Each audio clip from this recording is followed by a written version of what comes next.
Pak, mundur Pak.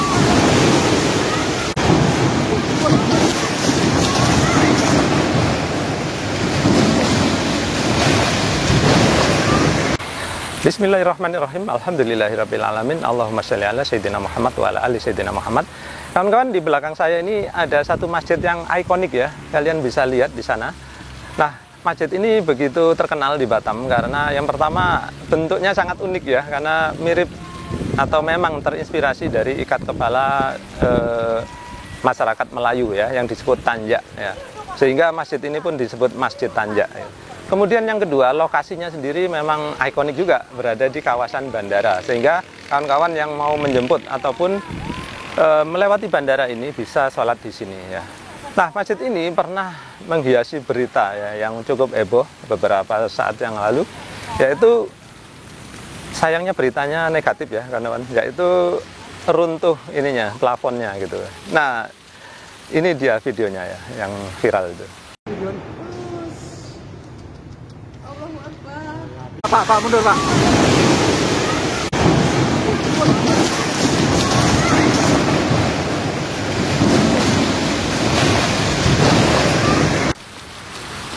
Nah, ada beberapa teori ya kawan-kawan, kenapa kok sampai plafon tersebut runtuh. Nah, saya akan merangkumnya menjadi 3 ya. Nah, yang pertama, sebelum kita melihat penyebabnya ya kawan-kawan, bahannya ini adalah terbuat dari gipsum ya. Saya sendiri cukup kaget ketika mengetahui bahannya dari gipsum ya, karena kalau masjid seluas ini ya, itu saya udah ukur tadi diameternya itu sekitar 50 meter ya kawan-kawan, sehingga luasan dari plafon tersebut adalah 2000 meter persegi. Kalau dia terbuat dari gipsum ya, saya pikir gimana ya, mohon maaf ya, kalau saya sendiri itu mungkin nggak berani ya kawan-kawan, karena sangat luas ya. Sehingga apa, kawan-kawan lihat sendiri, masjidnya ini konsepnya open ya, sehingga uap air maupun hempasan air kalau hujan itu ada kemungkinan ya sedikit banyak itu mempengaruhi kelembapan dari gipsum. Dan kalian tahu sendiri kalau gipsum kena air itu mengikat ya, karena dia susah untuk menjadi kering kembali, sehingga pada akhirnya gipsum yang lembab itu akan menjadi sangat berat ya, sehingga dengan demikian mungkin akan mudah runtuh ya. Nah, itu kemungkinan pertama ya kawan-kawan, karena kelembapan ya, dan itu memang disebutkan di beberapa berita ya, penyebabnya itu kemungkinan adalah kelembapan air. Nah, kemudian ada 2 penyebab lainnya kawan-kawan, yang kemungkinan juga bisa berakibat runtuhnya plafon tersebut ya. Yang kedua adalah ada kemungkinan mengalami resonansi ya. Seperti saya bilang tadi, ini lokasinya berada di area bandara ya. Nah, kalian tahu sendiri ya bagaimana kencengnya suara pesawat ya, yang meraung-raung ketika berangkat maupun landing gitu ya. Nah, saya menduga ya, suara kenceng tersebut itu getarannya itu beresonansi dengan plafon ini ya kawan-kawan. Nah, plafon ini sangat luas ya dan sangat besar, sehingga getaran sedikit aja bisa menjadi sangat besar, kemudian menjadikannya runtuh ya karena bergetar tadi.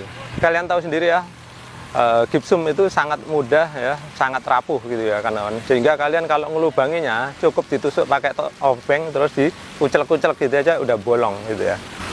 Nah, kalian kalau bingung apa sih itu resonansi ya kawan-kawan, resonansi itu adalah bergetarnya benda ya, karena frekuensinya sama dengan benda lain yang sedang bergetar ya. Contohnya apa?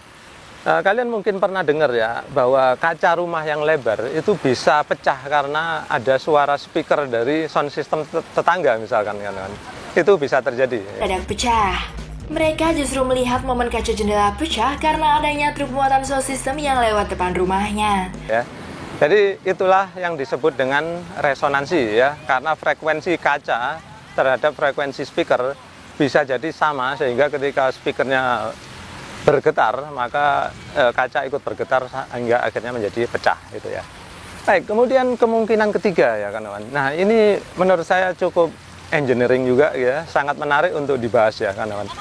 Nah, karena ini lokasinya berada di kawasan bandara, tentu saja banyak pesawat yang lalu lalang ya, entah mendarat maupun take off ya kawan-kawan. Nah, pesawat-pesawat tersebut ya itu ternyata ya, meskipun tidak nampak oleh mata kita, dia itu membawa pusaran angin kawan-kawan ya. Nah, kalian perhatikan ya, ini beberapa pesawat yang melalui awan ya, melalui kelembapan. Bisa dilihat ya kawan-kawan, setelah pesawat tersebut lewat ya, di belakangnya awan-awan itu terhembus seperti membentuk pusaran ya, gitu ya. Nah, jadi pusaran ini sebetulnya pusaran udara, namun karena mengandung uap air dan awan tadi, maka uap air dan awan tersebut ikut berpusar seperti itu ya kawan-kawan. Nah, bukan berarti kalau nggak ada uap air, nggak ada pusaran. Jadi tetap ada pusaran dari udara di sekitar pesawat ya. Nah, pusaran itu sendiri itu disebut vortex ya. Nah, vortex ini ada kemungkinan terjadi di sekitar masjid ini ya kawan-kawan, karena dia hanya berjarak ya sekitar 200 meter aja dari bandara ya. Sehingga pusaran udara atau vortex tadi ada kemungkinan dia merambat hingga ke dekat dari masjid ini ya. Nah, ini saya membuat suatu percobaan ya kawan-kawan. Saya hanya cukup menghembuskan udara sedikit dari mulut saya, maka terbentuk ya berat sekitar ya antara 0,1 hingga 1 gram ya kawan-kawan. Luar biasa kan.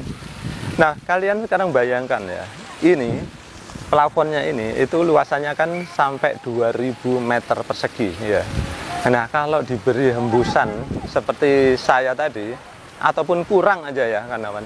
Nah, kalau dikali-kalikan itu ya, itu bisa membentuk ya beban sekitar 200 kg atau mungkin lebih ya.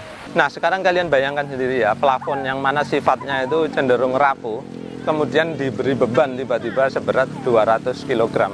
Apa yang nggak jebol gitu ya kawan-kawan. Jadi itu dia ya kawan-kawan, 3 hal yang kemungkinan menjadi penyebabnya ya. Bisa salah satu atau mungkin ketiga-tiganya gitu ya. Nah, hari ini saya jalan-jalan ke masjid ini dan alhamdulillah ya sudah diperbaiki dan bahannya udah nggak memakai asbes lagi. Sekarang udah memakai PVC. Nah, tentu saja dengan pemakaian PVC ini yang pertama ya, dia tidak akan terpengaruh kelembapan. Kemudian yang kedua, mungkin dia lebih tahan terhadap resonansi ya, karena dia kan plastik ya, sehingga akan lebih fleksibel. Kemudian yang ketiga ya, kemungkinan dia nggak akan atau lebih tahan terhadap beban ya. Karena apa? Setahu saya kalau PVC itu kan lebih tipis ya, tentu saja beratnya juga akan lebih ringan dibandingkan dengan asbes. Baik kawan-kawan, itu saja dulu dari saya. Mudah-mudahan kalian bisa mengambil sedikit manfaat ya atau pengetahuan dari video kali ini. Terima kasih sudah menyaksikan.